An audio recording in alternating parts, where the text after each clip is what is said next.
Yes, indeed. Welcome into another episode of Rip N Riff here on the Rip N Riff YouTube channel. You can also get us some clips and content over on Twitter and Facebook with the same handle. I am at Pucking Thoughts, Adam Bernard. The man to my right is at Mr. Jared Moore on Twitter.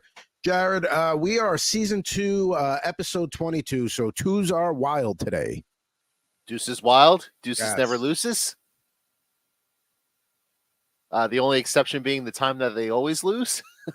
Yeah, I mean, usually that's not a hand you want to come out there with, unless you get lucky enough to get 4 of a kind, I'd imagine. Yeah, it's probably not a winning strategy in the long term. How are you today, sir?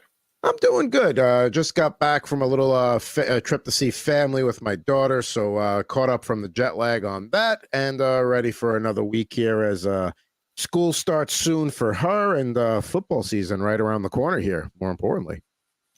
Yeah, that's exciting. Where'd the off season go? Training camp's now in full swing. I don't want to spoil too much with the show, but we'll be doing a lot of football today, and excited to get into that.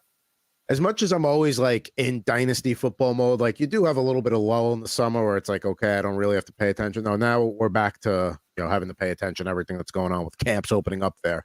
But yeah, why don't we jump right into the pack ripping lineup here and let you know we're going to be ripping open today on Rip N Riff. I'll bring up on the screen there. I'm going to do some basketball. I got my last pack of 1990 Fleer. Looking for Sean Kemp, Tim Hardaway, Mookie Blaylock, Glenn Rice, Vlade Divac rookies there. Back in those days, not a ton of like inserts and sets, but we got the All-Stars and Rookie Sensations. And of course, anytime you can pull a Michael Jordan card, that's always preferred.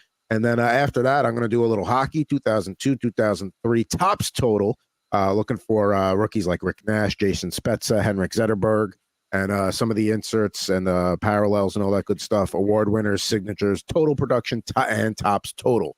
So excited to crack that pack open as well. So I'll be handling the basketball and hockey portion today. Jared, what are you bringing to the table? We're doing a lot of football today, doing 1995 absolute playoff pack. And you saw the rookies on the screen there. Tony Baselli, Hall of Famer, Warren Sapp, Hall of Famer, Steve McNair, not a Hall of Famer, but a former MVP. Kerry Collins led the Giants to the Super Bowl. So very interesting rookies that we could potentially pull out of that card along with the inserts. And you know me, I love the mystery packs. And I picked up one on eBay. It came in this little gold wrapper here with a little NFL sticker on it, transparent sticker. And the eBay listing said something like 10 cards per pack, a couple hits in the pack, maybe an autograph or something.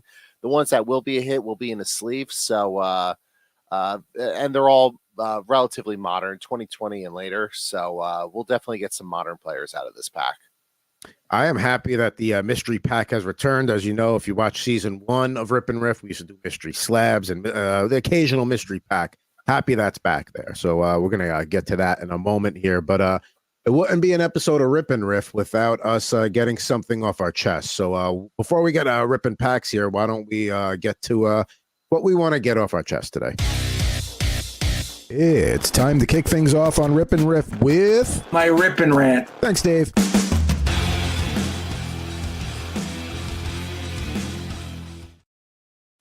All right, so Jared's got one. I got one. Jared's is related to sports. Mine is not. So do you want to kick or receive? I'll receive. I'll go first. And, it's interesting. We rarely do this where we talk about one player 2 weeks ago, 2 weeks in a row on Rip and Rant, because last week I destroyed Gleyber Torres. This week I'm going to defend him. So as the audience might know, he was pulled from a game last week for not hustling out of the box on a fly ball. Basically, he was pimping a home run that wasn't a home run. Ball hits the wall. He winds up on first base instead of second base as a result. He eventually gets thrown out at home plate later in the inning, maybe because he wasn't on second base to begin with. So I have a few thoughts on this. First of all, I think it's debatable whether or not he actually winds up on second base if he's hustling out of the box. Like just looking at that particular play, I think it's kind of subjective. Maybe he does, maybe he doesn't. I think it involves the Blue Jays executing that play perfectly. You get the right carom, you make a strong throw to second base, you get the tag down in time. I think if they execute, he's probably out by 10 feet, but that's neither here nor there. But my larger point in regards to all this, hustling is overrated. Hustling in sports is overrated. Hustling in baseball particularly is overrated. And it's weird to say this as a Yankee fan where, guys like Derek Jeter made a career out of hustling. But getting on players for a lack of hustle, to me, is like the lowest of the low-hanging fruits when it comes to fans ripping the team. To me, that's red meat for like the type of mouth-breathing fans that like to call into WFAN and make complaints about players on the team. Oh, I'd hustle every play for $10 million. They're paying me that much money. It's like, buddy, you need to hustle because you're not good enough to make it to the big leagues in any other scenario.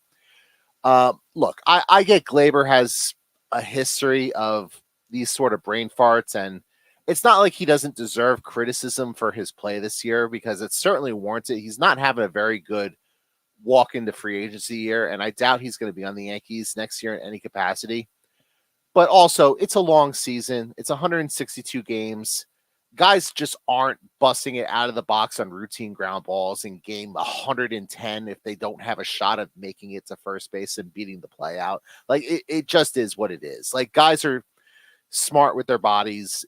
They take care of themselves. And, I don't want to see a guy like Giancarlo Stanton, for example, hustle out of the box when he's had a million hamstring injuries, a million lower leg injuries.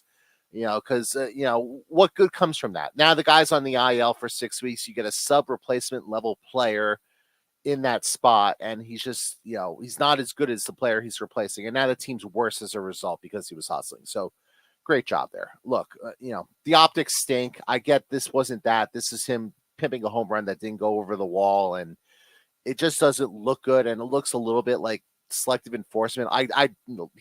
Let's just say this: considering the Yankees want to hand Juan Soto $600 million this winter, I doubt Aaron Boone's going to get on him for not hustling. But I just don't think this is that big a deal in the grand scheme of things.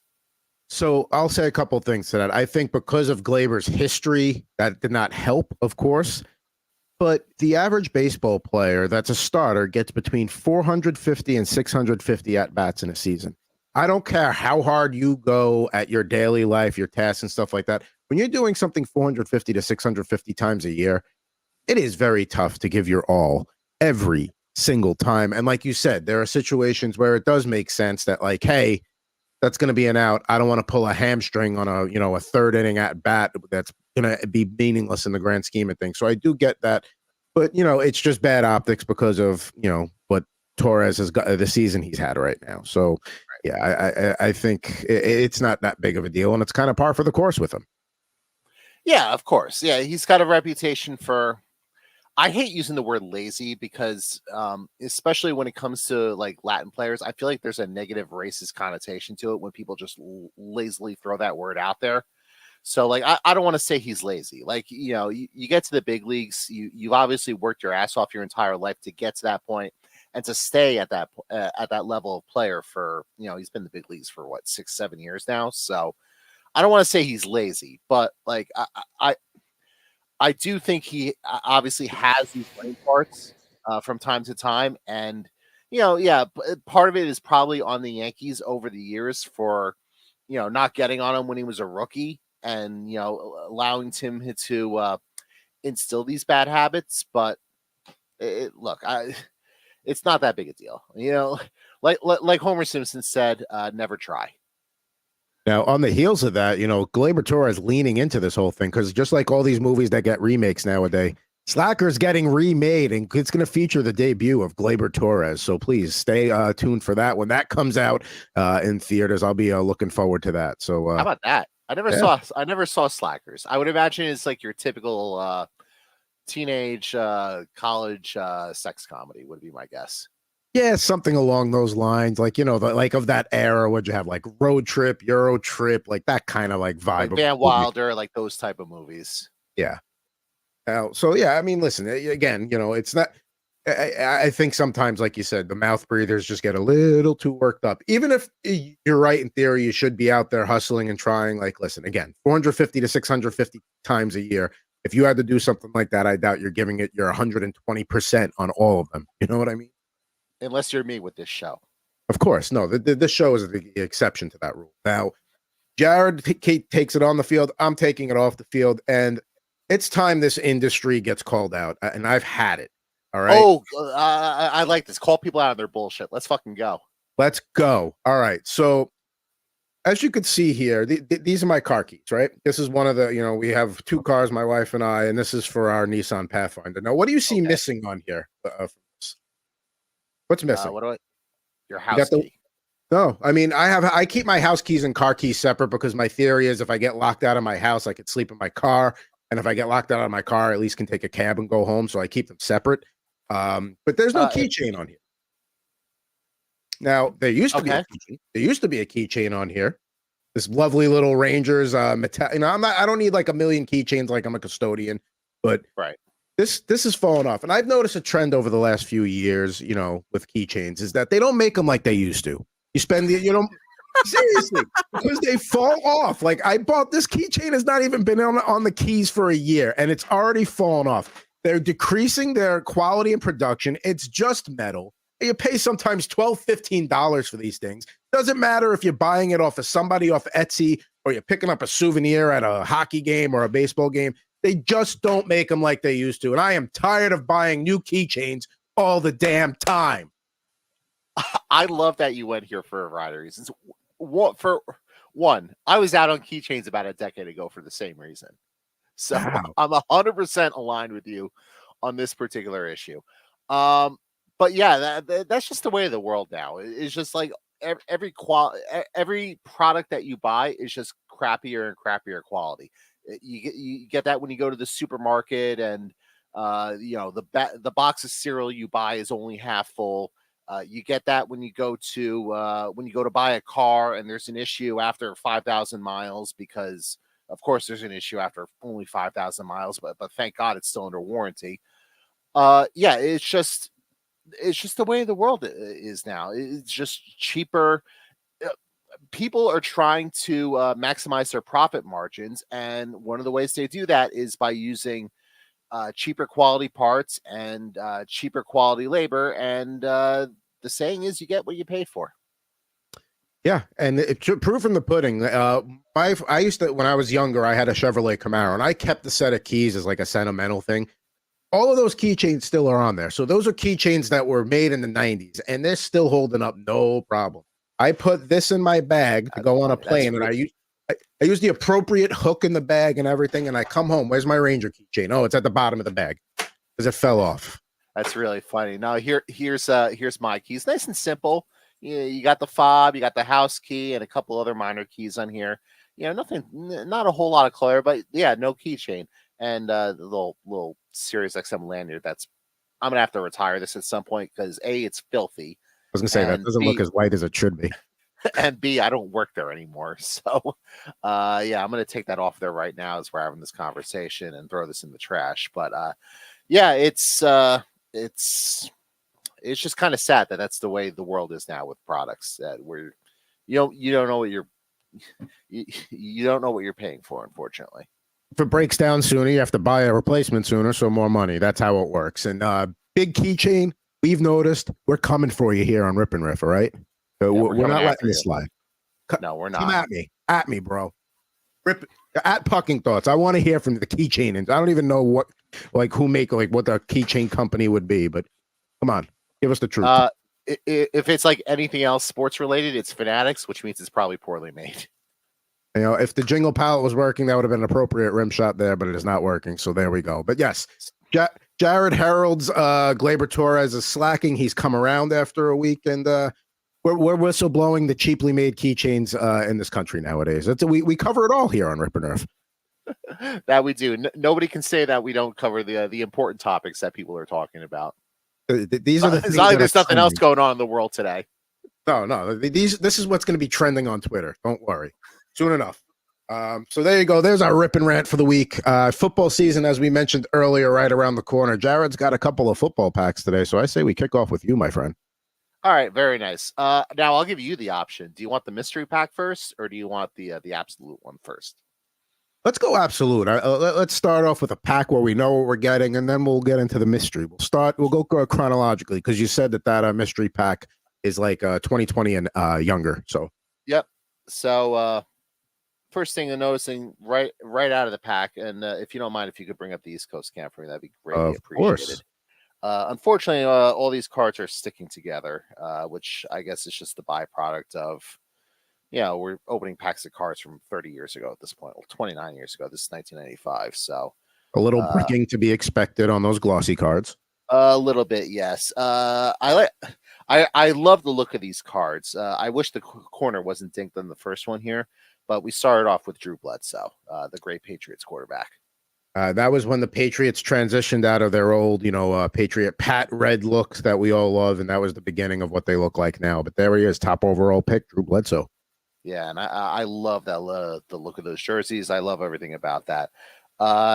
We go from that to Saints wide receiver Mario Bates, who I don't really remember as a player. So I remember him. He was like, maybe third, fourth, fifth receiver kind of guy, tailback hybrid. Guy. Well, we go right from that to a Hall of Famer and one of the great defensive players of his era, Kevin Green.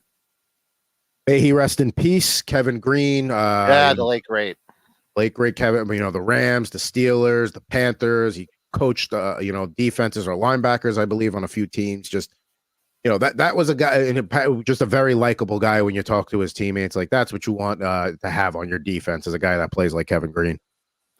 We go from that to Colts running back Roosevelt Potts. And one thing I noticed on the back of this card that I'm going to bring to your attention right now, which is a little I don't want to say it's negative, but like we could have cut off the abbreviation after a few more letters. But you look down at that 94 and under team, whenever it gets around to focusing, it says Indian. It doesn't say like Indy or INDI. It says Indian. Couldn't at least throw the A on there at that point. I mean, like, come on now. Right. Like, I'm not trying to say that, this is, politically correct or whatnot, but like, really? Pretty good quarterback in his day. Certainly bounced around, was on a bunch of teams. Chris Chandler here pictured with the Los Angeles Rams, or they might have been in St. Louis at that point. He took the Falcons to the Super Bowl 33 loss when Elway got his second one back to back. Yep. A couple draft pick cards here, and nice in their college uniforms as well. Michael Westbrook out of the University of Colorado. Very nice. And Chad May, I believe he was a quarterback out of K-State with the Minnesota Vikings. So I guess probably never panned out to anything. Yeah, I don't know. I know of Brad May, the former Sabres player. I can't say I know about Chad May, the former K-State Wildcat quarterback. And last but not least, this might be a card that might pique your interest in a little trade ski. With the Arizona Cardinals, but obviously pictured here with the New York Jets, wide receiver Rob Moore. That was a bad era for the Jets when Rob Moore was there, but he was a very good receiver. I got to pull up his stats. Let's see here. Because he was a good receiver even with Arizona too. Yeah, you could put that in the trade ski pile for me. Let's see. Rob Moore here. He had 3,000 yard receiving seasons, two of them with the Cardinals, including leading the league in 1997, 1584. Good enough for an all-pro selection, I believe. Yes, all-pro. Not bad. Not bad at all. Yeah, so how about that? Since we brought up the Jets, let's talk about the Jets for a second. Where are you in the Jets going into this year? You can make the argument the AFC East is wide open because, Josh Allen, what are his weapons going to be this year? I personally think the Curtis Samuel addition is going to be, they're going to get along well. Keon Coleman, I like him. There's a lot of stuff there that if it pans out, it could be really well for Buffalo, but we don't know yet because it's a lot of new variables in there. Miami is what they are. The Jets, I kind of feel like that we lost that honeymoon period. Like coming into last year, everything was going so well with the Rodgers addition. There was no off-field BS or distractions coming from him. everything was hunky dory. Everything was lining up to really, and then obviously what happened, 4 plays into the season or whatever. A little bit of a more bumpy path this year. Last week they had the Garrett Wilson, Aaron Rodgers, a little bit of a tiff and everything. That happens in training camps and practices. Guys are going to disagree and get heated for a little bit, and that water under the bridge, a couple hours later.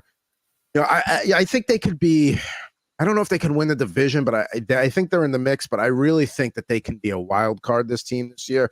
They got a strong defense. I think they could even maybe get a playoff win or two. But I mean, again, it's all about, can we keep things focused on the field once, week 1 hits and not really have too many off the field distractions. No saying anything crazy on Pat McAfee that, Sauce Gardner and other guys are going to have to answer questions for in the locker room that have nothing to do with that week's opponent. That that'd be nice. If that could be minimalized, I think it could be a really strong season for the Jets. I'm not saying they're going to go to the Super Bowl, even win the Super Bowl, but it would be nice to get to the playoffs and feel like we have a chance of winning a playoff game for the first time in over a decade. I feel like the one thing with the Jets that people continue to forget about, the last time we saw Aaron Rodgers play, and I'm not counting the 4 snaps last year, I'm counting his final year in Green Bay, he wasn't that good. And now he's 40. He's coming off a major injury. They have, they have the rebuild offensive line, but you have, Morgan Moses, who's on the older side. You have Tyron Smith, who, he's a Hall of Fame player, but Dallas let him go because he hasn't been able to stay healthy the last few years. So I'm not really sure what to make of this Jets team. To me, they're still clearly number 3 in the division behind Buffalo and Miami in whatever order. Probably in that order, but that's where I would go with that. Yeah, I mean, I would like to put them second ahead of Miami, but it's kind of you got to show me first, how it's going to go on the field. I think they can absolutely be second in that division. If things go terribly in Buffalo and that leaves the door open, maybe even steal the division.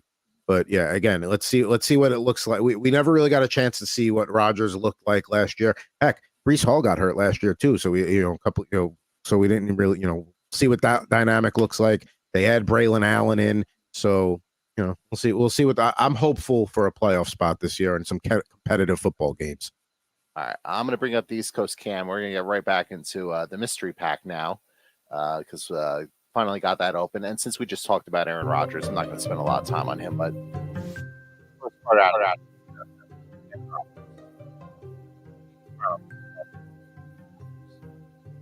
That looks pretty good there, I got to say. That's a nice card right there.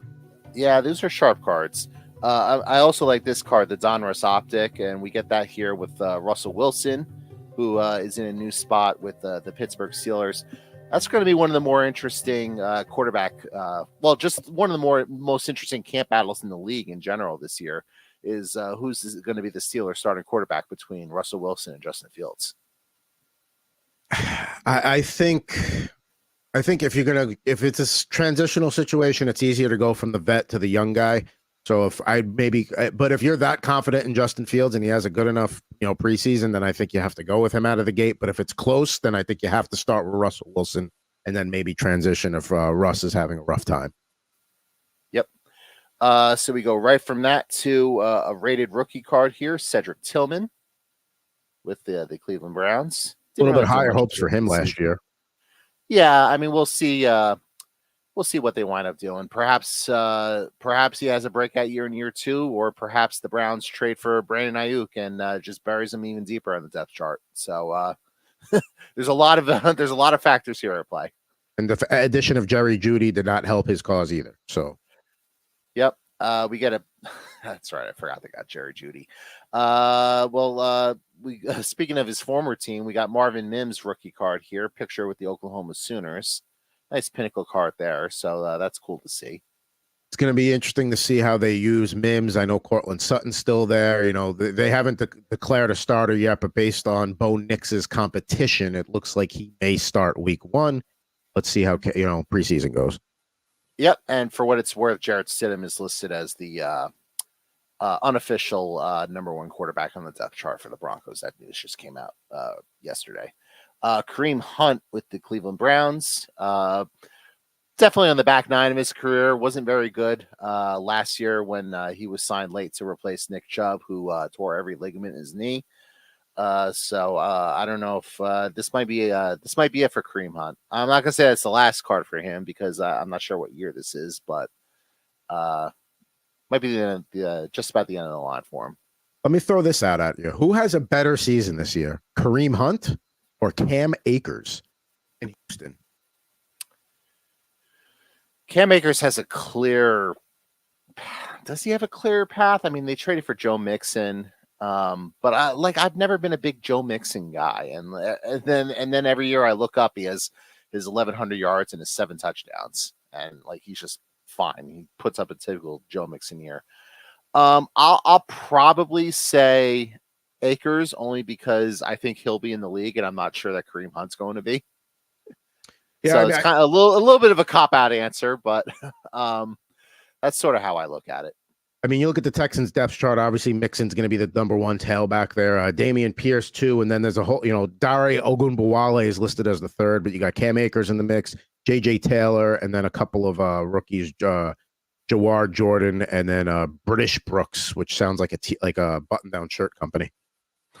British Brooks, yeah, it definitely sounds like the place you go to buy $300 dress shirts. Correct. Tyreek Hill, Panini Select card here, picture with the Chiefs. That's a nice probably card. The most dangerous offensive player in the league. So that's cool to see. Travis Etienne, an absolute football card. We got some heavy hitters in this pack. So very cool to see that. We got a Panini Mosaic Jalen Hurts card. Obviously, it's not a rookie, but well, actually, what year is Jalen Hurts? That might be a rookie because Jalen Hurts doesn't wear 2 anymore, right? He wears 1. See, I believe he switched to 1. So what year card is that? This is 2021, but usually when it's a rookie card, it has the RC on there. So he played in 2020. So I don't know if they made a card for him in the 2020. Yeah, this says his 2020 stats on here. So it's not a rookie card, but 2nd year card. Yeah, they must have used like a rookie year photo though for it. Yeah, would be my guess. That sounds about right. Probably from the preseason that year would be my guess. We have a rookie card here in his sleeve. I just want to make sure there's not another card in the sleeve. No, there's not. Jalen Tolbert rookie card. I feel like it's not the first time we've pulled a Jalen Tolbert rookie on any of these shows. Wide receiver out of the University of South Alabama. Where does Tolbert actually maybe pan out with the Cowboys this year? I mean, it's CeeDee Lamb is obviously the #1 option in that offense. You got Brandon Cooks, you got Jalen Tolbert there. Those are your top 3 receivers. Maybe he finally puts it together for him this year. Maybe. I mean, like it's a big passing offense.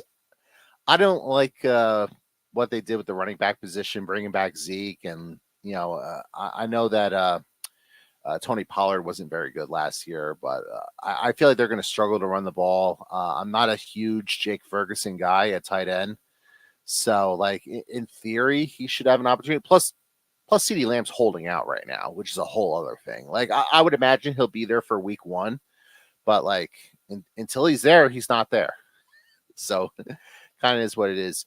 And last but not least, very nice prism, I guess orange of I believe a newly retired player because he was with the Patriots, Devontae Parker with the Miami Dolphins. I believe he just retired a few weeks ago, if I'm not mistaken. I was going to say, I believe that's the case. Let's go on Pro Football Reference, and yes, it looks like he retired. He had 9 total years in the league, 7 with the Dolphins, 2 with the Patriots, 1 1,000-yard season. Otherwise, his high water mark was 793. Yeah, kind of a disappointing career considering like what he was projected to be, and I believe he's a former first-round pick as well. So, didn't really quite live up to those expectations. But I mean, like we were talking about with Gleyber Torres, like the fact it's so hard to make professional sports leagues. Pick any of the major 4 sports here, or talk about like. Even like Major League Soccer, never mind like going to play in like the Premier League or anything. So like to stick around and play for 9 years in the NFL, you're doing something right. So, and certainly he did. Oh, no, I'm sorry. I thought there was another card in the pack. I didn't realize it was the Jalen Tolbert card behind it. So, right. Yeah. So those are our hits. I guess our hits with this is the Devontae Parker, the Jalen Tolbert, and I guess the Yeah, I love the look of the Tyreek Hill card, but for the most part, I feel like I got my money's worth. You spend $8 on the pack here, you get basically the best of all the different Panini packs, whether it's the Prisms or the Mosaics or any of their other sub brands. So let me ask you this: if you could have would you say the Dolphins have the best top 3 receivers in the league when healthy? Tyreek Hill, Jalen Waddle, Odell Beckham Jr., or do you want to throw somebody else into the mix? I'm trying to look. I don't think Odell's that good anymore, which is the only thing. But Tyreek Hill and Jalen Waddle are good enough as a 1-2. Jalen Waddle would be a number 1 receiver on the other 31 NFL teams in the league. Like I mean, that's a little bit of hyperbole because, like, you probably wouldn't be the number 1 in like Minnesota with Justin Jefferson, but like, you get what I'm saying. Like, yes. He'd be the number 1 receiver on the Jets. He'd be the number 1 receiver on the Patriots, the Giants, probably the Eagles. He's probably, I think he's better than AJ Brown. So. And AJ Brown's a stud. So, yeah, I think the fact that they're 1 and 2 are as good as they are probably makes them have the best 1, 2, 3 by default. But that's not because Odell Beckham's there at this point of his career. And as a third option, just as a guy who, Tyreek Hill is going to be your field, the speedy guy. Beckham is just there as a third option, and it's tough to find a better 1-2 punch in the league. There are arguments that can be made for other ones, but to me, the Dolphins have the best receiving group right there. So there we go. It kind of feels like where the Bucks were that year under Brady when they brought Antonio Brown in, and like they had Gronk on top of that, and they still had like Mike Evans in his prime, Chris Godwin in his prime, and Antonio Brown was probably by far the best number 3 wide receiver in the league. And then Antonio Brown had to go and do Antonio Brown things and, play his way out of the league because he had a temper tantrum on the sideline at MetLife Stadium. Yes, it was against the Jets. I remember that. And Dolphins tight ends, Jonnu Smith, Durham Smythe. So see where they factor in as well. So we're going to be doing a lot of football here in the coming weeks. I know I'm going to be, we got some guest requests out. But yeah, as we get into approach football season, we may even do an all football episode like we did last year to celebrate the kickoff of the season. We might, if we remember. If we remember. Now, did some football today. Going to hit up a couple other sports before we get out of here. Jared's brought some nice football packs to the table, including that mystery pack. I'm going to bring the West Coast Rip Cam up here. We're going to start with basketball. So let me get the hockey pack out of the way here. Doing a little 1990 Fleer basketball. Like we said earlier, looking for that Sean Kemp rookie. That would make me very happy. Go for it. I'm going to power down my laptop while you're doing that, since it might light on fire. Yeah, we're trying to make sure that Jared's laptop lasts as long as possible here, which, could be weeks, could be days. Let's see. We got the Fleer basketball pack there. Now, right out of the back, we got a Fleer. We got one of those inserts, a Fleer 90s All-Stars of Mr. Karl Malone. Yeah. Karl Malone, one of the great players of his era, one of the horrible people post-playing career. Off the court. I will say, I never got to get the Reebok pumps or any of those cool sneakers when I was a kid, but I did have the LA Gear Mailmans. Those were pretty cool. Nice. I had the cheap Shaquille O'Neal shoes that were like $20 at Payless because that was all my mom was willing to pay for me. I did have the LA Gear version of the pump, which was the Regulators. Which, Warren G, I don't think had any sort of sponsorship there with that. Let's remember any shoes? Remember the ones that would light up? Yes, I remember when those first came out. My daughter has light up shoes. She's 5, so it's okay. Do they still make those? I didn't know they still made them. Oh, the light up technology is like she's got light up butterfly shoes. Like they're great. Butterflies light up. That's a bit much. I just go with like the cheap, like little $30 Skechers slip-ons now. Like those are good enough for me. Yeah, Skechers can't go wrong with that. Let's see here. We got Mike Jaminski, who you might know as a color analyst nowadays, doing basketball games for, I believe, for college. I don't know if he still does, but he was back in the day. We got Mike Sanders from the Indiana Pacers with that old look there. So far, not a great pack, but we got that Malone All-Star. We got a Dennis Hopson traded card to the Bulls, pictured with the old Nets uniforms there. That's the Nets uniforms from like the Dr. J era. Let's see. Next, we got Armin Gilliam from the Charlotte Hornets. Go back to that traded card for a second. Yes. So keep in mind, this is 1990. This is pre-internet. So, and people definitely were not following sports news the way that they do in 2024. So I like the fact that there's that big yellow circle in the middle of that card, or towards the bottom of that card, that says traded to Chicago. Because I would imagine if you're, an 8-year-old kid and you're buying this pack, and I can't imagine Dennis Hopson might have been your favorite player, but maybe you were a New Jersey Nets fan and you're like, oh, it's cool, we got a Dennis Hopson card. Wait, he's not on the team anymore? Yeah, I mean, that's how sometimes because again, like we're not combing over the box scores in the newspapers every day as a 7-8-year-old, and that information, there's no going to ESPN with a ticker on the bottom to find, oh yeah, this guy got traded. So sometimes that's how you found out. Let's see, Armin Gilliam there. Old Sirius XM colleague, Mr. Sam Mitchell there, pictured with the Timberwolves. Yeah, shout out to Sam. He's always been nice to me whenever I dealt with him. And he's also very entertaining on the air. Can't go wrong there. We've got what the typical white guy look from the 1980s in the NBA. This is Bill Hanslick. I mean, that's 1980s white NBA player right there. Yeah, shout out to that. I love the hair. I love the DGAF hairstyle that he's got going on there. Yeah, I mean, listen, you're a pro basketball player. Who cares what your hair looks like on the court? Speaking of old school looks, got the Dallas Mavericks James Donaldson there. And also continuing the old school looks, Paul Presley, the Milwaukee Bucks guard there. Let's see here. We do start with a rookie. One of the ones I had mentioned on the screen earlier here. We got Glenn Rice, the Miami Heat. Not bad. And yeah, Glenn Rice had a pretty long career. Pretty good 3-point shooter, if I remember right. So shout out to him. Shout out Matt Deutsch. He's one of the only Miami Heat fans that I know, so shout out to Matt Deutsch there. On the San Antonio Spurs, we got Sean Elliott, who's a pretty good player in his day.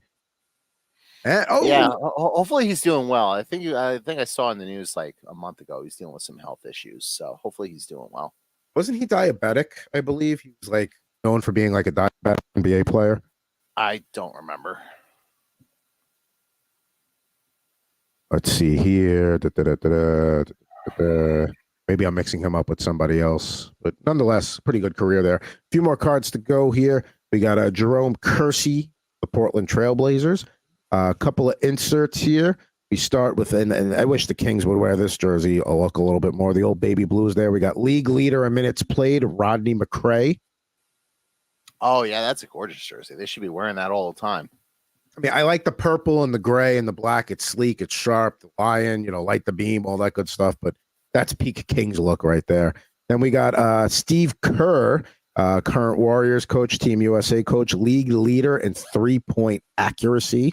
So there we go. Picture with the Cavaliers there. Certainly was. And, you mentioned him coaching Team USA. The Olympics are going on right now. So we'll see if they wind up winning the gold medal. I would imagine they would, because now that they're actually in the elimination rounds, now it's getting serious. Now it's win or go home. And a single game elimination, I'll take Team USA pretty much every time against any of these other teams. Yeah, I'm not going to take the Washington Generals like a certain clown did on a certain cartoon. Let's see here. And we close the pack. Something, the Rolling Stone said you can't always get what you want, but sometimes you can. Sean Kemp rookie, baby.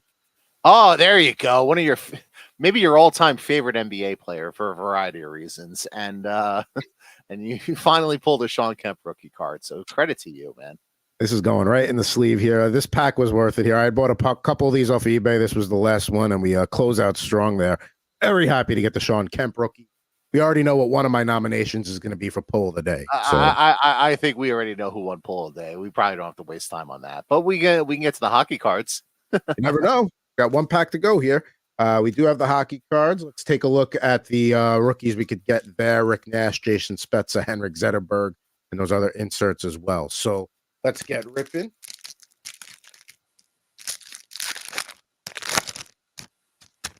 All right, let's get this down. These packs open very easily today. I wish every pack opened like that. We start off with a Topps Total Fred Brathwaite card there. former goalie in the NHL. I believe he became a goalie coach in his career afterwards. I have no recollection of Fred Brathwaite. I have a devil you may not have any recollection of either, Mr. Christian Berglund. I remember him. I feel like he was maybe a former high draft pick that didn't pan out, something along those lines. But yeah, I mean, that's probably right around the time where Lou started using all those draft picks on guys that just weren't very good. Now, I am not. I do have a starting lineup of this guy, so that's pretty cool. It's actually in the same jersey. Nicholas Sundstrom pictured with the San Jose Sharks there. Very nice. Weird seeing the Sharks with the black in their uniforms. It's not a look you're used to seeing from them. I mean, this is that early 2000s leftover from the 90s kind of like jersey look there. I will say the actual look of the cards, I don't love. They kind of look like cereal cards. You know what I mean? Like when you get like four cards in the back. Yeah. They kind of have like a post on it. And also, I feel bad for whoever that is on the Blues who's lying on the ice behind him. Like clearly, like got juked out of his skates and just ate it. Let's see. I see an 8 on there. It's an 18. I'd have to look up who that was back then. But yeah, you could easily put like the Post logo in the bottom right corner, and it wouldn't look it would look just the same. We got Islanders defenseman Adrian Aucoin there, who had a pretty good career. We'll transition from Long Island to New York, but another former Islander pictured here as a Ranger, Mr. Darius Kasparaitis. I believe that might be our friend Jamie Oppenheim's favorite player. I believe it. I actually have a Darius Kasparaitis story. So like circa 2005, 6, 7, he was still on the team, and he was playing most nights, but some nights he'd be a healthy scratch. And one day, Mr. Andrew Bogish and I had credentials to go to I forget who they were playing. He decided to take a cab instead of taking a train to the Garden from where those SXM offices, which was stupid because it took longer. Nonetheless, we're sitting at the light, literally at the intersection right next to Madison Square Garden. And we were a couple of minutes late. Like the puck had absolutely dropped by then. And who comes walking across the crosswalk right in front of us but Darius Kasparaitis, who was probably not happy about being a healthy scratch that night and decided, I'll show up whenever the hell I feel like it. That's a pretty cool story. Yeah. And if you're like, oh, maybe it wasn't him, though. Darius Kasparaitis doesn't have many doppelgangers out there, especially back then with like the blonde hair and stuff like that. Like, yeah, it was him walking across. What I find surprising about that is like usually even when you're a healthy scratch, sometimes they have you dressed for the warm-ups, and I guess he decided, yeah, I ain't doing that either if you're not playing me tonight. So yeah, he must have been. I'm surprised they don't even have the extras show up. I'm sure they have a call time for whenever they're supposed to be there, which is probably like 3 hours before puck drop would be my guess. So like I'm surprised that like he wasn't like physically inside the building, because like it's New York City. You never know what's going to happen. Maybe someone gets stuck on a subway, somewhere in Harlem or something, because major accident on the West Side Highway, nobody can get through, kind of thing. Yeah, right. Like you've lived in New York long enough to know that like anything can happen, especially when it comes to trying to get around in the city. And like this might be, there's always the remote chance that there's a possibility that like someone who like was going to play like just can't get to the building that night. And it's like, I guess we need Kasparaitis to dress tonight. Based on the way Kasparaitis played on the ice, how reckless he could be at times, I would imagine that philosophy applied over into his personal life. It was probably like, if I know I'm not playing tonight, I'll be there before the first TV timeout in the first period. That's all you're getting. That was his attitude. Let's see here. We got another defenseman heavy pack. We got a Steve Eminger pictured with the Capitals there. Kind of was a 7th defenseman throughout his career and bounced around. Let's keep the D-men going here. We got Sean O'Donnell pictured with the Boston Bruins. And I got my favorite basketball player in the previous pack, and I'm about to get my favorite hockey player, Mr. Brian Leetch. Good day for me. I'm not winning this week. I mean, you had some good stuff. I kind of knew that. You had some good stuff, but I think that Kemp rookie is going to take it here. We got a few more cards to go. We got Trevor Linden, one of the all-time great hockey captains there, pictured with the late 90s Canucks look. Let's see here. We got Ron Francis, current Seattle Kraken. front office guy there. One of the, also speaking of good captains, there's another one. And we closed the pack with somebody that you're going to know very well, and somebody we spoke about on previous Rip and Riffs, pictured with the Atlanta Thrashers, Mr. Ilya Kovalchuk. Yeah, had a long and prosperous playing career. I'm not sure what happened to him after 2013. Supposedly he retired to spend more time with his family or whatnot. And surely he didn't come back to the NHL 5 years later and was a shell of himself as a player and went back to Russia for a few more years before finally hanging up for good. Surely none of that possibly happened. And surely he's in 2024. He's still not on the Devils' salary cap books. None of those things are true. It's not like he came back to play for the Kings and that didn't go well. No, none of that happened. But you don't see a lot of Atlanta Thrasher cards. And there you go. I mean, that jersey was pretty cool. I always liked the baby blue one better that had Atlanta written down the sleeve.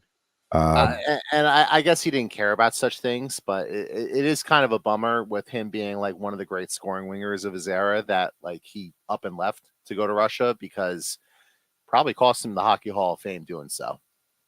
And he probably would have gotten. I mean, I'm curious. Where is Ilya?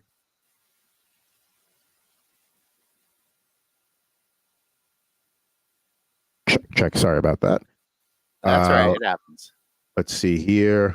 Trying to see where he ranks all time on the goals list. If he's even close, like top 40, top 50. Like, did he even get 400?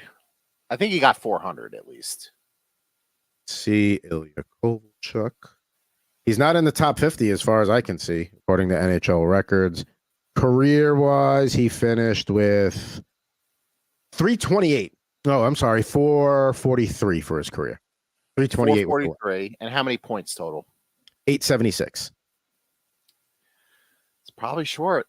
Like he left a lot of prime years on the bone. Like when he left the Devils to go to the KHL, kind of is what it is. Now maybe he doesn't care, but like. The way that he left rubbed a lot of like old school hockey people the wrong way in general.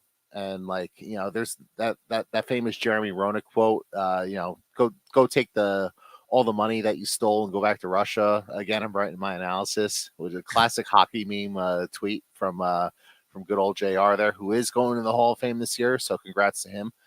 But that's the type of thing that just rubs people the wrong way. And then on top of that, you have, all those years of production that he didn't have in the NHL because the KHL's, it's the second best league in the world, but it's still a lesser league. Like people get in the Hockey Hall of Fame for what they do in the NHL, unless you're like a women's player or a great like international player. Like you said, on top of that, there's the Russian player in a room full of old Canadian 200 hockey men types who vote on this sort of thing. So he probably cost himself the Hall of Fame by doing so. 6 years he was out of the league, and he left after when he was 29 and came back when he's 35. So those are still some prime production years for a guy like Kovalchuk. So like you said, he cost himself the Hall of Fame.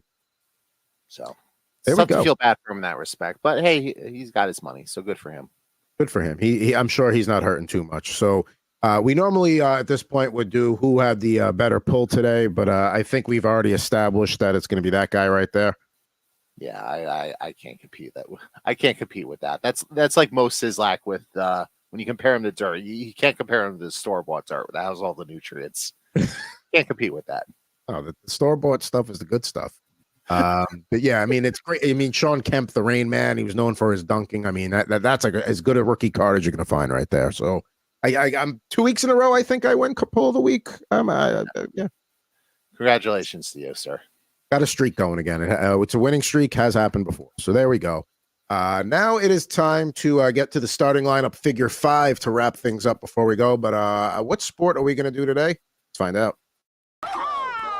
Gretzky shoots. Oh yeah, behind the back, baby. Want to try that one at home? New pro action from starting lineup. You can pass it, slap it, and make the save like your favorite NHL stars. Score! Like Wayne Gretzky. You can draft the whole championship squad. Now you can go pro. Each sold separately. There it is. It's hockey. Jared, you are officially on the clock here. So you got 5 guesses to figure this out. With all due, here we go. All right. Well, since I led off with talking a whole lot about Hockey Hall of Fame, is this player in the Hockey Hall of Fame? Yes. You hesitated there for a second. You were just Well, making sure. let me rephrase.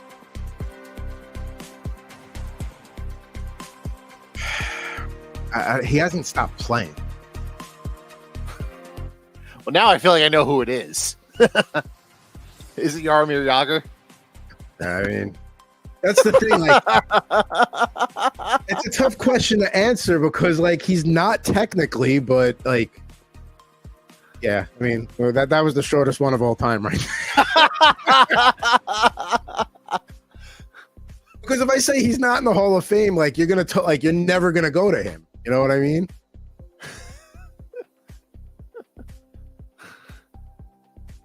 Well, there you go. You win. You get to open it. Let's just get rid of the bed right there. I said we needed to keep it under an hour, and that'll help keep it under an hour. That it will. Two-time Cup winner, all-rookie team, 8-time All-Star, 5-time Art Roast winner, 98-99 Hart Trophy, 3-time Pearson winner, NHL 100th anniversary team. I mean, nothing not to like about Jaromir Jagr there. Let's get Mr. Kemp away. Let's add, there's the screen. There's the card right there. Pittsburgh Penguins, Jaromir Jagr. Looking good there. Those old Penguins jerseys. And then, yes, we got Jaromir Jagr with the old Penguin, the 90s version of what that logo looked like, which I always liked. And then in the card down there, you see the old Pittsburgh diagonal cross. There's Mr. Jagr on the back. They got the yellow trim on the numbers, which is the letters, which is nice. Let's get a little bit of a closer look there for Mr. Jagr. And yeah, good guess, Jared. That might have been the easiest one. Yeah, Jagr, one of the all-time greats, and I think I'm going to write an article about this for All About the Jersey because one of the guys on the site yesterday wrote about Jaromir Jagr because he's still playing, so that's part of why he was top of mind. Easily in my top 5. I'd have to actually sit down and compile the list, but in terms of like short-term Devils, players that were only there for like a year or two, like easily in the top 5, even though like the team he was on was not very good, and it was probably because he was the lone bright spot on that team. So like I'd certainly have to think about that with in terms of like players who were on your team who were like some of your favorites that were only there for maybe 100 games, 140 games or something like that. Certainly enough of a favorite where I went out and got a Jaromir Jagr autographed hockey puck. So that's what I was trying to dig out off the shelf while you were breaking open the pack there. So we love Jagr on this show. We absolutely know he's a member of the International Ice Hockey Hall of Fame in the 2024 class, and he got into the Czech Hockey Hall of Fame. They should just rename the Czech Hockey Hall of Fame the Hasek Jagr Hall of Fame, because those are. I actually feel bad that he feels that he needs to keep playing because he plays for the team that he owns. Yes, and I can't imagine their attendance is very good because we're talking about like a second or third rate Czech league at this point. I mean, the people go to watch him. And yeah, I mean, like, listen, he is Chris Chelios was freakish and, with the condition he kept himself in, like a Jerry Rice guy. Jaromir Jagr the same exact way. But I mean, he's getting up there in age. I mean, he is how old? He's like 52. Yeah, I mean, some point does the starting lineup have the mullet? Starting lineup indeed has the mullet coming out of the back there. See it? That's good. Very nice. Attention to detail. And Jagr, to me, and he's played on a bunch of teams, so everybody's got their Jagr memories. But I started going to Ranger games more when he was on the team in that post-lockout 05-07 when he had a 50-goal season for him and stuff like that. I mean, he's just a joy to watch. They don't make him like Jaromir Jagr anymore. They unfortunately don't. And the legendary workout stories of him post-game dragging an assistant coach to the rink and just putting on the weighted skates and whatnot just to because he needed to put the work in to keep playing, and like the proof's in the pudding that he's still playing competitive hockey in his 50s, which is absolutely insane. I would say I believe it was with the Flyers when he signed with the Flyers, and obviously a guy like Jagr, they're going to ask him like, hey, Is there any special things you want or anything like that, while you're a member of the team? And the only thing he asked for was a key to the practice facility so he can go anytime, day or night he wanted. Because he wants to go to the rink. If he wants to go to the rink at midnight, he wants to go. So that was the one thing he asked for as special treatment when he signed with the Flyers was keys to the practice facility. Yeah. Sorry, go ahead. I was going to say, the opposite of Gleyber Torres, kind of put a bow on the show. Yeah, I guess you could say that. Perhaps if Gleyber Torres spent more time around Jaromir Jagr, he'd hustle out of the box. I mean, that's a series of YouTube shorts right there. Jagr and Torres. Imagine. That would be pretty fun. All right, so who's he joining in the starting lineup studio audience? Next week, he will be in the starting lineup studio audience. This week, I decided to go with Yankees, not pictured as Yankees, but had important moments to the team. We got Charlie Hayes, pitcher with the Rockies there in a 94 lineup. He caught the last out of the 96 World Series. Then we got Jim Abbott, who once pictured as the Angels there, who once threw a no-hitter for the Yankees. You can even see the glove positioning is the same way he would wear the glove on the hand, on the arm that didn't have the hand. Then we got Scott Boras, 1997, pictured with the A's there.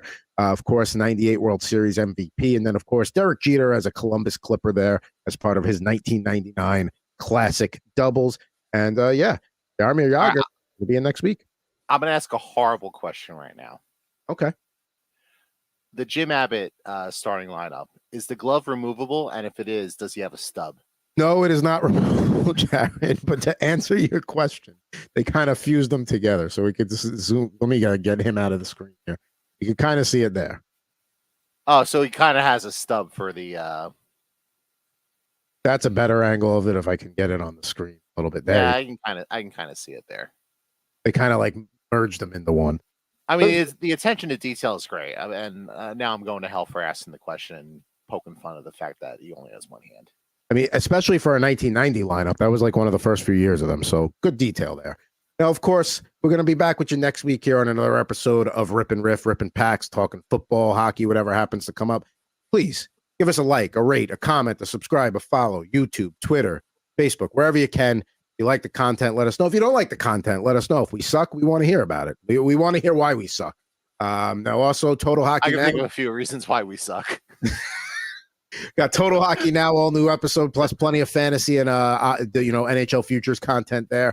Jared mentioned all about the jersey.com before. He's going to have some content coming out there. I believe a Devil's card piece was something you were talking about doing at some point. And, at some point when I get around to writing it. There you go. And then YouTube at Jared Moore Poker for all your great poker content there, or as he likes to say, mediocre content, but excellent production values. Production's only getting better. I don't know if the play is getting better, but I mean... the play is certainly not getting better. Check my bankroll.